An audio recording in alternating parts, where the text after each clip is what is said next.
21 anos. Esse foi o tempo que a humanidade teve entre o fim da guerra que deveria encerrar todas as guerras e o início do conflito mais brutal, sanguinário e devastador que o mundo já testemunhou. 21 anos entre 50 milhões de mortos. Entre 1918 e 1939, a Europa não viveu paz. Viveu um intervalo, uma pausa sufocante antes do colapso total da civilização. O que você está prestes a descobrir vai despedaçar tudo o que te ensinaram sobre as origens da Segunda Guerra Mundial. Não foi um homem, não foi um tratado, não foi um momento. Foi uma engrenagem perversa montada por humilhação, fome, vingança, ganância e silêncio cúmplice. Enquanto você assiste a este documentário, mais de 60 milhões de cadáveres jazem nas sombras da história, gritando uma verdade que poucos têm coragem de ouvir. A Segunda Guerra Mundial começou no exato segundo em que a Primeira terminou, e o Ocidente assinou o atestado de óbito da paz com tinta, papel e arrogância. O veneno plantado em Versalhes. O som dos canhões finalmente silenciou em 11 de novembro de 1918, às 11 horas da manhã. A Grande Guerra, como foi chamada antes que outra ainda maior a ofuscasse, havia terminado. 17 milhões de pessoas estavam mortas. Impérios milenares haviam desaparecido do mapa. A dinastia Romanov caiu sob as balas bolcheviques. O Império Austro-Húngaro se despedaçou em fragmentos étnicos e o Império Otomano agonizava nas ruínas do Oriente Médio. Mas foi a Alemanha, a grande derrotada, que se tornou o laboratório onde os aliados testaram até que ponto uma nação poderia ser humilhada sem implodir. A resposta chegou 20 anos depois, na forma de tanques, bombardeios e campos de extermínio. Quando os representantes alemães entraram no Salão dos Espelhos do Palácio de Versalhes, em junho de 1919, não foram convidados para negociar. Foram convocados para assinar. O Tratado de Versalhes não foi um acordo de paz, foi uma sentença. A Alemanha foi declarada única culpada pela guerra. Uma mentira política conveniente que ignorava completamente a teia de alianças, rivalidades imperiais e erros diplomáticos que arrastaram toda a Europa para o abismo entre 1914 e 1918. Mas a verdade não importava. A vingança importava. A França queria sangue. A Grã-Bretanha queria garantias comerciais. Os Estados Unidos queriam voltar para casa. E a Alemanha pagaria por todos. As cláusulas do tratado foram construídas para garantir que a Alemanha nunca mais representasse uma ameaça. O exército alemão, que poucos anos antes mobilizava milhões de soldados, foi reduzido a 100 mil homens, proibido de ter aviação, tanques ou artilharia pesada. A marinha alemã, que ousara desafiar a supremacia britânica nos mares, foi confiscada e afundada pelos próprios marinheiros alemães em Scapa Flow, um último ato de desafio e humilhação. A Renânia, região industrial vital, foi desmilitarizada e ocupada por tropas francesas. As colônias alemãs na África e no Pacífico foram repartidas entre os vencedores como despojos de guerra. Territórios históricos foram arrancados da Alemanha. A Alsácia-Lorena voltou para a França, a Prússia Oriental ficou isolada por um corredor polonês que rasgava o país ao meio, e milhões de alemães étnicos se viram súbita e forçadamente transformados em minorias em nações recém-criadas como a Tchecoslováquia e a Polônia. Mas o golpe mais devastador não foi territorial nem militar, foi econômico. As reparações de guerra impostas à Alemanha somavam 132 bilhões de marcos ouro, uma quantia tão absurda que economistas na própria Conferência de Paz alertaram que era impossível de pagar. John Maynard Keynes, representante britânico em Versalhes, renunciou em protesto e escreveu As Consequências Econômicas da Paz, onde previu com assustadora precisão que o tratado estava plantando as sementes de outra guerra. Ninguém o ouviu. A Alemanha foi esmagada sob o peso de uma dívida impagável, enquanto sua capacidade de gerar riqueza era sistematicamente destruída pela perda de territórios industriais e recursos naturais. O efeito foi imediato e catastrófico. A economia alemã entrou em colapso. A inflação explodiu de forma tão violenta que se tornou hiperinflação, um fenômeno econômico tão raro e destrutivo que poucos países na história o experimentaram. Em 1923, a situação havia se tornado surreal e desesperadora. Um pão que custava menos de um marco em 1918 custava 200 bilhões de marcos em novembro de 1923.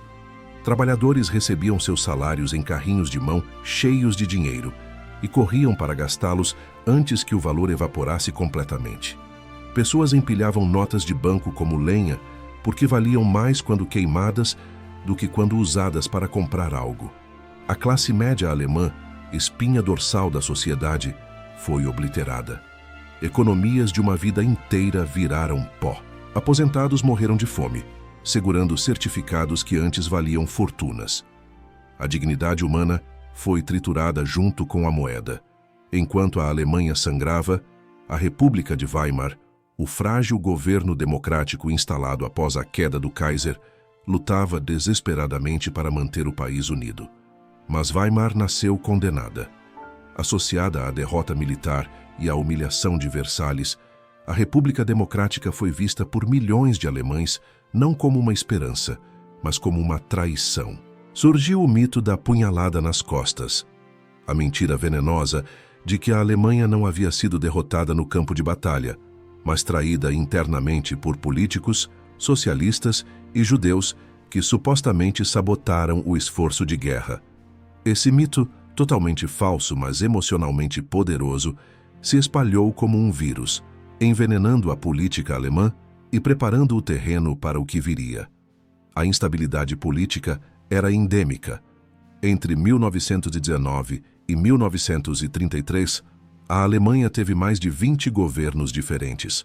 Nenhum durou tempo suficiente para implementar reformas profundas ou restaurar a estabilidade. Extremistas de esquerda e direita travavam batalhas sangrentas nas ruas. Comunistas tentaram tomar o poder em várias insurreições inspiradas pela Revolução Russa. Em resposta, grupos paramilitares de extrema-direita, os Freikorps, compostos por veteranos da guerra amargos e violentos, massacraram comunistas e esquerdistas com brutalidade chocante. Rosa Luxemburgo e Karl Liebknecht, líderes comunistas, foram capturados e assassinados em janeiro de 1919. Seus corpos jogados em um canal. A violência política não era a exceção, era a norma. Foi nesse caldeirão de humilhação, pobreza, caos e raiva que Adolf Hitler encontrou seu palco. Em 1919, Hitler era apenas mais um veterano amargo, um soldado medíocre sem família, sem dinheiro, sem perspectivas, vagando pelas ruas de Munique com uma raiva incandescente queimando dentro dele. Ele culpava os judeus, os comunistas, os democratas, os aliados, todos exceto a Alemanha e ele mesmo. Quando descobriu que tinha talento para a oratória, um dom raro e perigoso para manipular multidões com palavras inflamadas, Hitler encontrou seu propósito. Ele se juntou a um minúsculo partido político obscuro, o Partido dos Trabalhadores Alemães, e rapidamente o transformou no Partido Nacional Socialista dos Trabalhadores Alemães, o Partido Nazista. A mensagem de Hitler era simples, brutal e sedutora. A Alemanha não havia perdido a guerra, havia sido traída. Os responsáveis eram os criminosos de novembro, que assinaram o armistício, os comunistas que esfaquearam os soldados pelas costas e, acima de tudo, os judeus, descritos como uma conspiração internacional que manipulava tanto o capitalismo quanto o comunismo para destruir a raça ariana. Hitler prometeu restaurar a honra alemã, rasgar o Tratado de Versalhes, reconstruir o exército, reconquistar os territórios perdidos e criar um império que durava o projeto para o Holocausto, para a guerra total e para a destruição de milhões. Quando Hitler saiu da prisão em dezembro de 1924, a Alemanha havia mudado.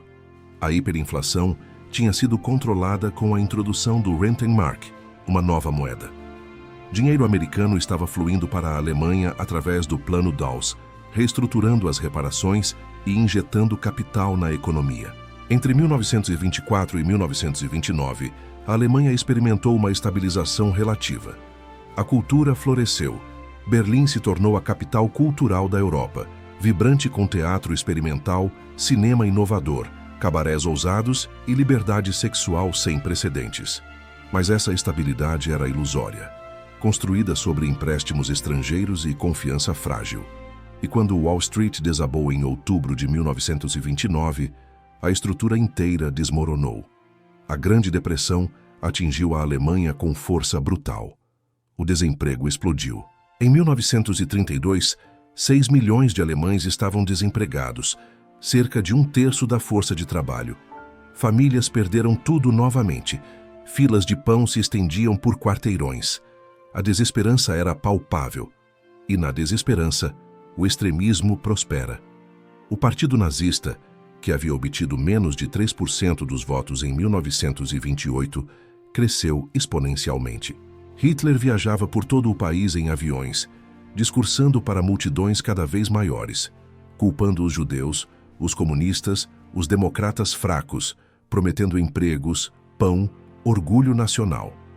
A máquina de propaganda nazista, liderada pelo gênio diabólico de Joseph Goebbels, inundava a Alemanha com cartazes, panfletos, filmes, comícios gigantescos coreografados com precisão militar. Nas eleições de julho de 1932, os nazistas se tornaram o maior partido do Reichstag, o parlamento alemão, com 37% dos votos. Hitler não havia vencido por maioria, mas era inegável agora. As elites conservadoras alemãs, industriais, aristocratas, generais, desprezavam Hitler como um vulgar cabo austríaco, mas o viam como uma ferramenta útil. Eles acreditavam que poderiam controlá-lo, usá-lo para esmagar os comunistas e depois descartá-lo. Foi o erro mais catastrófico da história moderna. Em 30 de janeiro de 1933, o presidente Paul von Hindenburg, velho marechal da Grande Guerra, nomeou Adolf Hitler chanceler da Alemanha. Foi um momento de celebração para os nazistas e de horror silencioso para todos os outros.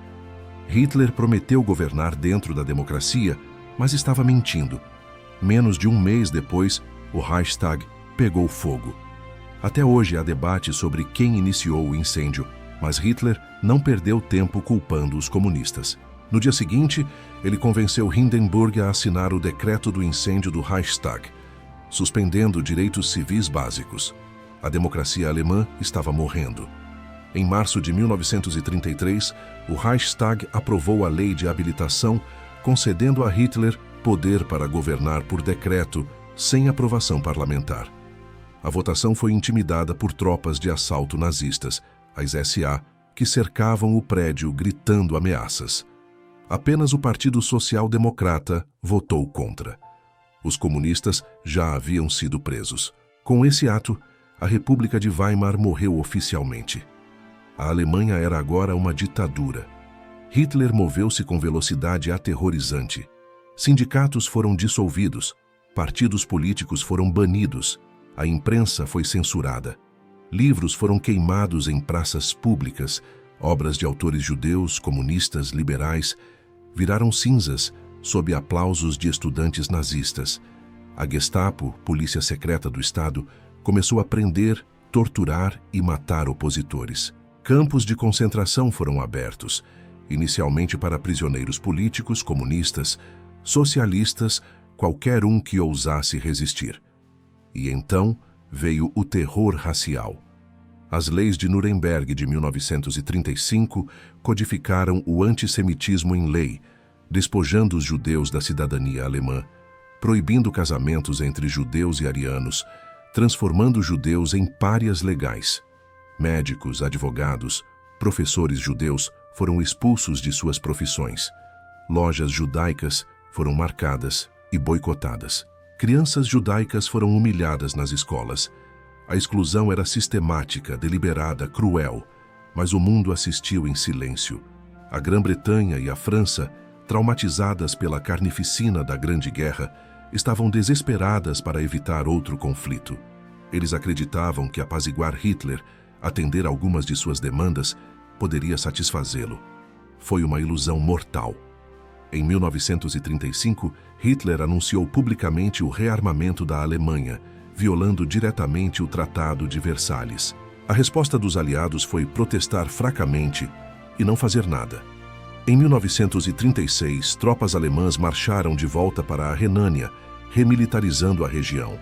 Hitler estava apostando que a França não reagiria. Ele estava certo. A França não fez nada. A Grã-Bretanha não fez nada. Hitler aprendeu a lição mais perigosa possível. O Ocidente tinha medo demais para pará-lo. Enquanto Hitler consolidava o poder, outra figura sinistra ascendia na Itália. Benito Mussolini havia tomado o poder em 1922, através da Marcha sobre Roma, uma encenação teatral de força que intimidou o rei italiano a nomeá-lo primeiro-ministro. Mussolini criou o fascismo, uma ideologia que glorificava o Estado, o militarismo, a violência, a dominação dos fracos pelos fortes.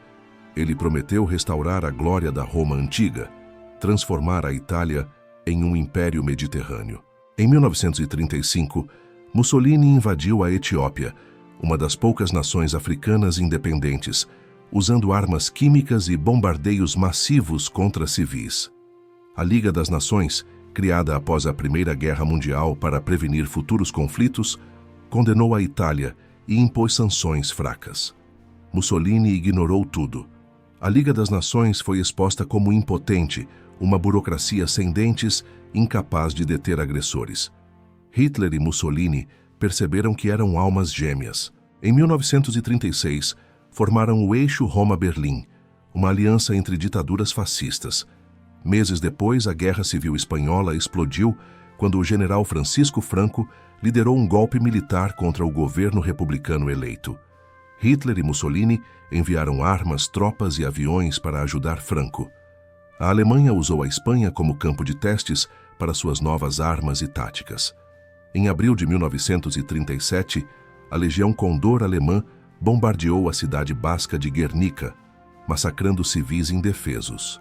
Pablo Picasso imortalizou o horror em sua pintura angustiada, mas o massacre real foi esquecido rapidamente pela imprensa internacional. Franco venceu a Guerra Civil em 1939, estabelecendo mais uma ditadura fascista na Europa. Enquanto isso, Hitler estava obcecado com o conceito de Lebensraum, espaço vital. Ele acreditava que a raça ariana alemã precisava de mais território para prosperar, e esse território deveria ser conquistado no leste, às custas dos eslavos, considerados racialmente inferiores. A Polônia, a Tchecoslováquia, a União Soviética, todas eram alvos. Mas antes de virar para o leste, Hitler precisava garantir que a Áustria, sua terra natal, fosse anexada ao Reich. Em março de 1938, tropas alemãs cruzaram a fronteira austríaca. Não houve resistência. A Áustria foi engolida da noite para o dia no que Hitler chamou de Anschluss, a União. Multidões austríacas receberam Hitler com flores e saudações nazistas. Judeus austríacos foram imediatamente perseguidos com selvageria ainda maior que na Alemanha. Idosos judeus foram forçados a esfregar calçadas com escovas de dentes enquanto multidões riam. Lojas foram saqueadas. Sinagogas foram profanadas. O mundo assistiu. A próxima vítima foi a Tchecoslováquia. Hitler exigiu os Sudetos, uma região da Tchecoslováquia habitada por alemães étnicos. Ele ameaçou guerra se a região não fosse entregue. A Europa estava à beira do abismo novamente. Neville Chamberlain, primeiro-ministro britânico, voou para a Alemanha para negociar. Édouard Daladier, primeiro-ministro francês, acompanhou. Em setembro de 1938, Chamberlain, Daladier, Hitler e Mussolini se encontraram em Munique. Sem consultar os tchecos, eles entregaram os Sudetos a Hitler. Chamberlain voltou para Londres declarando que havia garantido paz para o nosso tempo. Ele estava errado. Hitler não queria paz, queria conquista.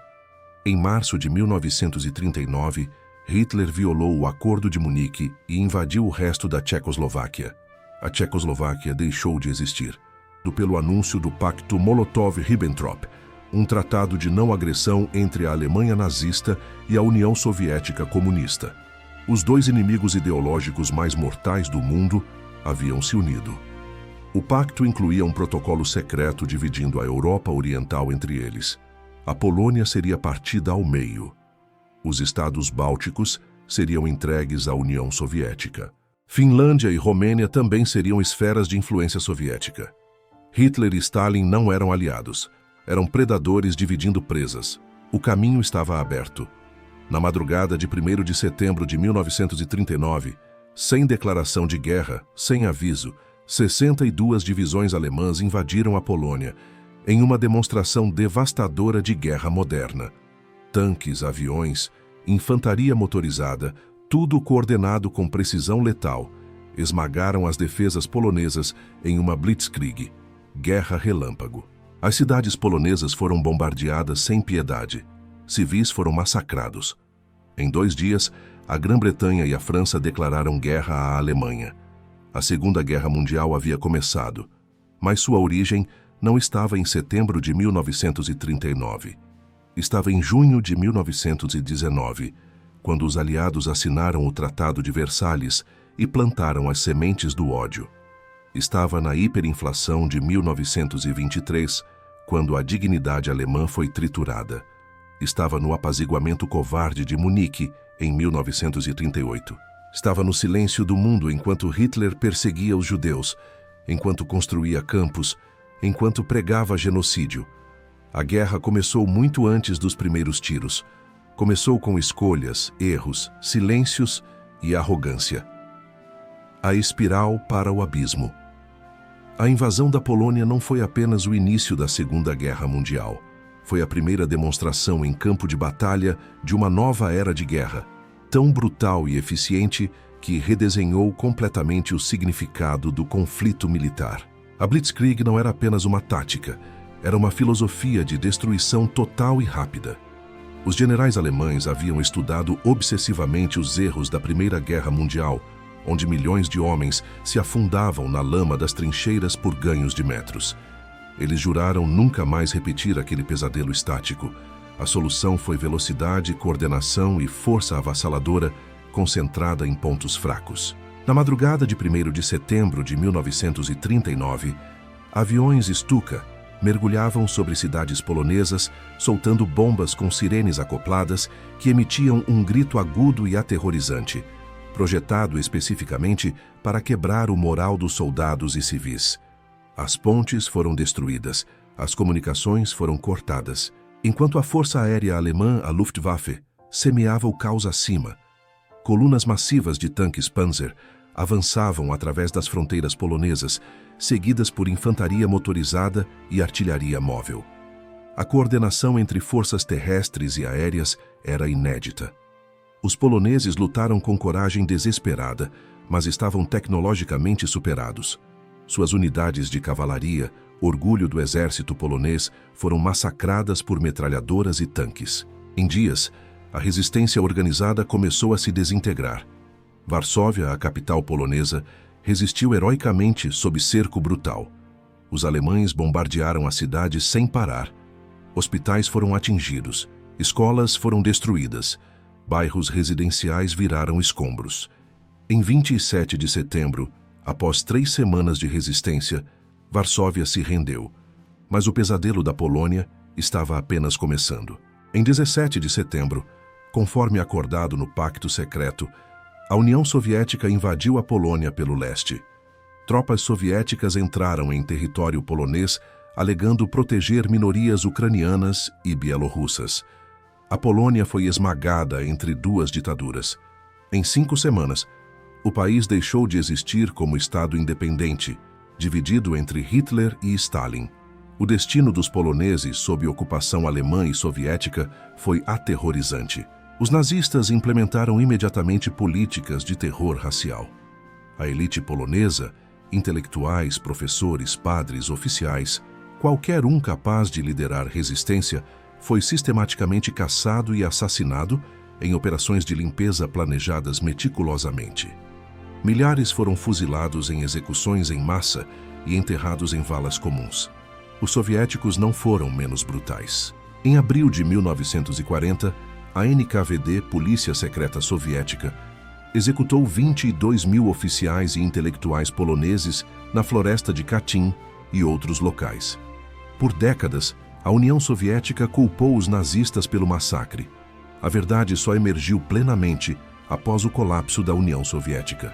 Enquanto a Polônia era desmembrada, a Europa Ocidental vivia a Guerra Falsa, o período bizarro entre setembro de 1939 e abril de 1940, quando, apesar das declarações de guerra, praticamente nenhum combate ocorreu entre a Alemanha e os aliados ocidentais. Tropas francesas e britânicas se posicionaram atrás da linha Maginot, a massiva rede de fortificações que a França construíra ao longo da fronteira alemã, confiantes que qualquer ataque alemão seria detido. A Alemanha, por sua vez, consolidou suas conquistas no leste e planejou o próximo movimento. Hitler, no entanto, não estava inativo. Em novembro de 1939, a União Soviética invadiu a Finlândia na Guerra de Inverno, exigindo territórios para criar uma zona tampão ao redor de Leningrado. Os finlandeses, amplamente superados em número, lutaram com ferocidade incrível nas florestas geladas, infligindo perdas humilhantes às forças soviéticas. O mundo observava surpreso, enquanto o gigante soviético tropeçava contra um pequeno exército determinado. Stalin, enfurecido, intensificou a pressão, enviando mais tropas e bombardeando cidades finlandesas. Em março de 1940, a Finlândia foi forçada a assinar um tratado de paz, cedendo territórios, mas mantendo sua independência. Stalin havia vencido, mas a reputação militar soviética estava arruinada. Hitler prestava atenção. Em abril de 1940, Hitler atacou novamente. A Alemanha invadiu simultaneamente Dinamarca e Noruega em uma operação audaciosa para garantir acesso ao minério de ferro sueco e estabelecer bases navais contra a Grã-Bretanha. A Dinamarca caiu em horas, praticamente sem resistência. A Noruega lutou, apoiada por tropas britânicas e francesas que desembarcaram para ajudar. Mas as forças alemãs, usando paraquedistas pela primeira vez em grande escala, capturaram aeroportos e portos-chave. Após 2 meses de combates intensos, os aliados evacuaram. A Noruega estava sob controle nazista. Vidkun Quisling, um político norueguês fascista, foi instalado como líder fantoche. Seu nome se tornou sinônimo de traição. Então veio o golpe que mudou tudo. Em 10 de maio de 1940, a Wehrmacht lançou Fall Gelb, caso amarelo, a invasão da França, Bélgica, Holanda e Luxemburgo. Os aliados esperavam que os alemães repetissem o plano Schlieffen da Primeira Guerra Mundial, atacando através da Bélgica. Eles estavam errados. Os alemães dividiram suas forças. Um grupo de exércitos atacou a Bélgica e Holanda como esperado, atraindo as melhores divisões francesas e britânicas para o norte. Mas o ataque principal veio através das Ardenas, uma região montanhosa e florestada que os franceses consideravam intransitável para tanques. Foi um erro catastrófico. Colunas intermináveis de panzers emergiram das Ardenas e atravessaram a França em uma corrida de cortar a respiração para o Canal da Mancha. Em 6 dias, os tanques alemães alcançaram a costa, cortando as forças aliadas em 2. Os exércitos francês e britânico no norte ficaram encurralados. A situação era desesperadora. 340 mil soldados britânicos, franceses e belgas foram empurrados para o pequeno porto de Dunkerque. Encostados no mar, cercados por forças alemãs imensamente superiores. Hitler, aconselhado por Göring, que prometeu que a Luftwaffe destruiria os aliados encurralados, ordenou que os panzers parassem. Foi um erro raro e crucial.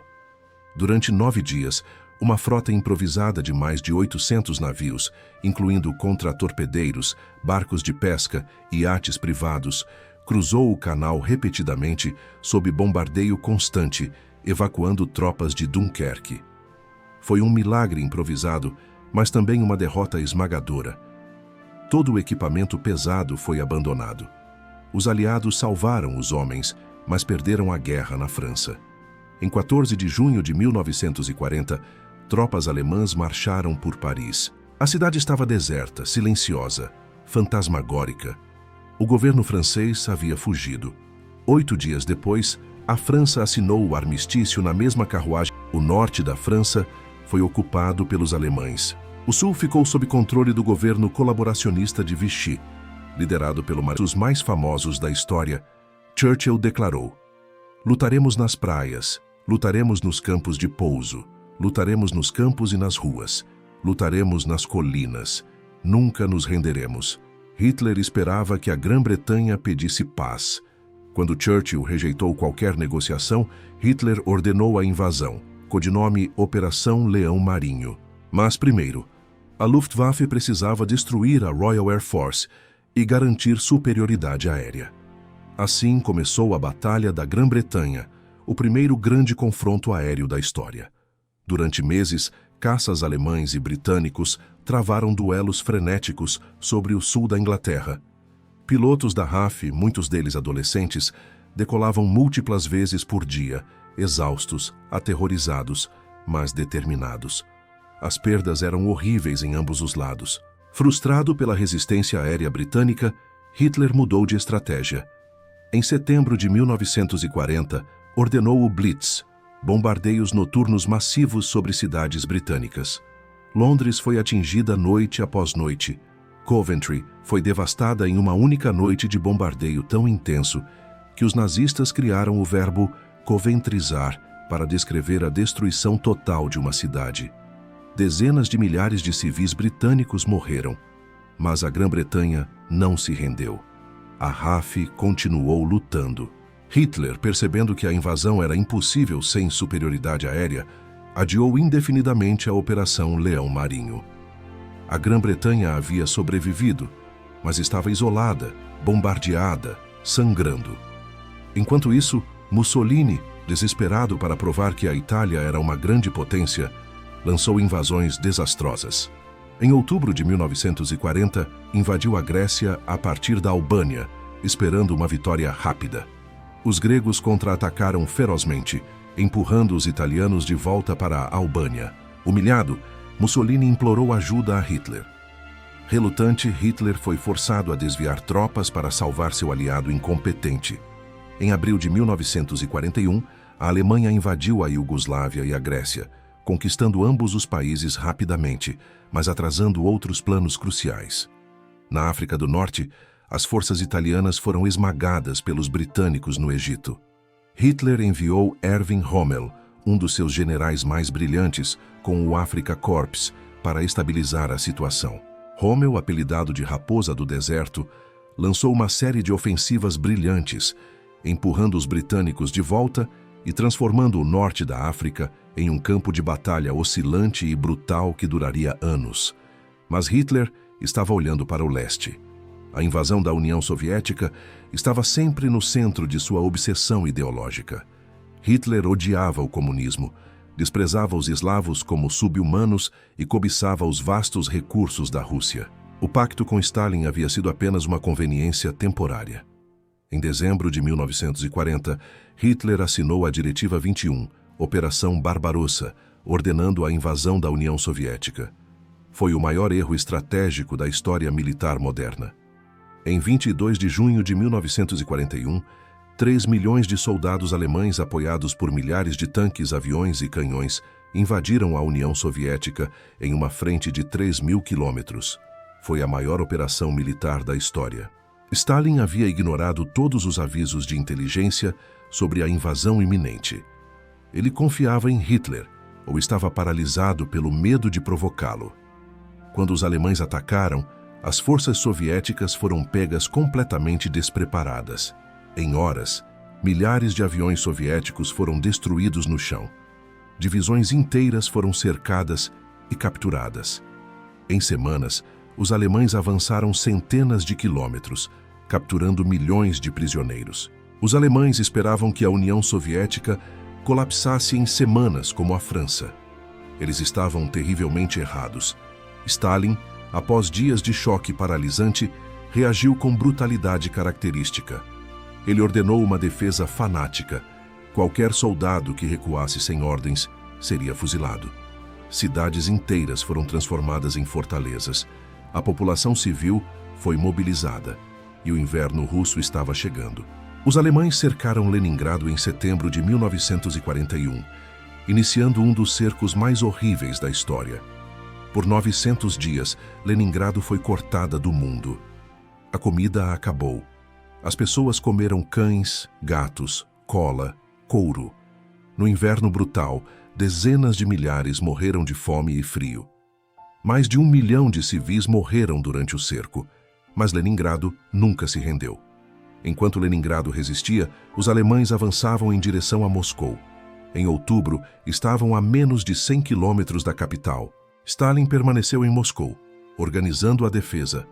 E então o inverno chegou. O inverno russo de 1941 foi um dos mais severos do século. Temperaturas caíram para 40 graus negativos. Os soldados alemães, equipados apenas com uniformes de verão porque Hitler esperava que a guerra terminasse antes do inverno, congelaram. Tanques não ligavam. Armas travavam. Cavalos morriam. A Wehrmacht, que parecia invencível, foi interrompida pelo frio e pela resistência soviética desesperada. Em dezembro de 1941, o exército soviético lançou uma contraofensiva massiva, empurrando os alemães de volta de Moscou. Foi a primeira grande derrota alemã da guerra. Hitler estava furioso. Ele demitiu seus generais e assumiu pessoalmente o comando das operações militares, um desastre que garantiria futuras catástrofes. E então, em 7 de dezembro de 1941, tudo mudou novamente. O Japão, aliado da Alemanha e Itália no eixo, atacou Pearl Harbor, destruindo grande parte da frota americana do Pacífico. Os Estados Unidos, que vinham apoiando a Grã-Bretanha com material mas permaneciam oficialmente neutros, foram arrastados violentamente para a guerra. Hitler, em uma das decisões mais insanas de todas, declarou guerra aos Estados Unidos. A Alemanha agora lutava contra a União Soviética, a Grã-Bretanha, os Estados Unidos e seus aliados. Era impossível vencer. Mas Hitler estava convencido da superioridade racial ariana e da inevitabilidade da vitória. E enquanto lutava guerras em múltiplas frentes, ele também implementava a solução final. Em janeiro de 1942, líderes nazistas se reuniram em Wannsee, nos arredores de Berlim, para coordenar o extermínio sistemático de todos os judeus europeus. Os campos de extermínio já estavam operando.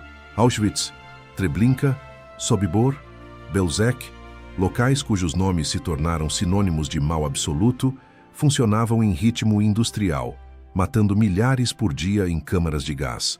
A guerra estava apenas começando, mas as sementes plantadas entre 1918 e 1939 haviam germinado totalmente. A humilhação de Versalhes, a hiperinflação, a desesperança da depressão, o apaziguamento covarde, o silêncio diante do ódio, tudo isso havia se transformado em uma máquina de destruição global que consumiria 60 milhões de vidas antes de finalmente ser interrompida. A Segunda Guerra Mundial não começou em 1939. Começou em 1919, no exato momento em que os vencedores da Primeira Guerra Mundial decidiram humilhar em vez de reconciliar, punir em vez de reconstruir, criar ressentimento em vez de promover justiça. Começou quando economistas foram ignorados, quando avisos foram desprezados, quando o medo de agir superou a coragem de parar o mal antes que se tornasse imparável.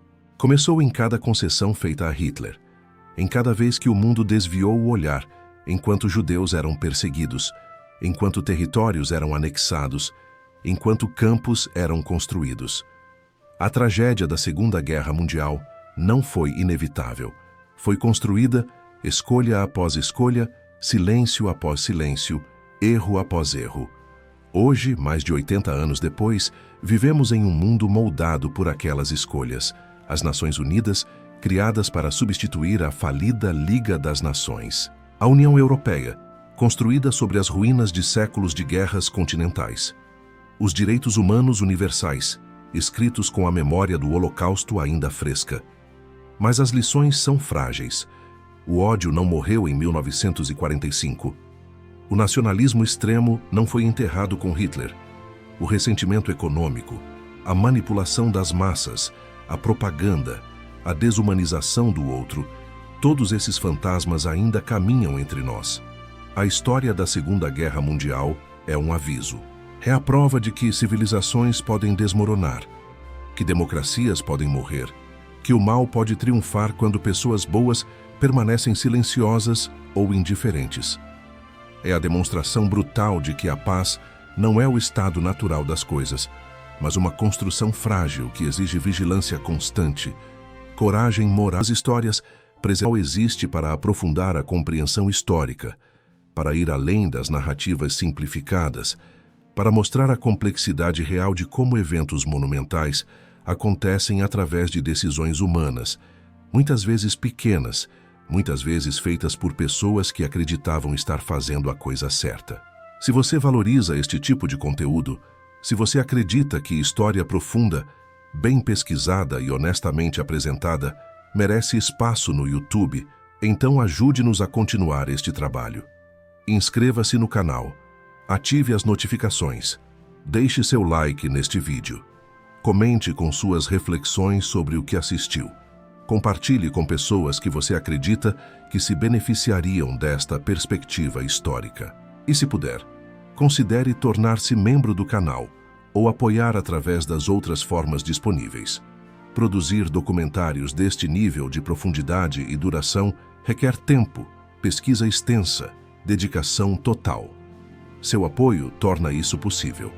Seu apoio garante que a próxima geração terá acesso a estas lições cruciais. Obrigado por assistir. Obrigado por cuidar da história.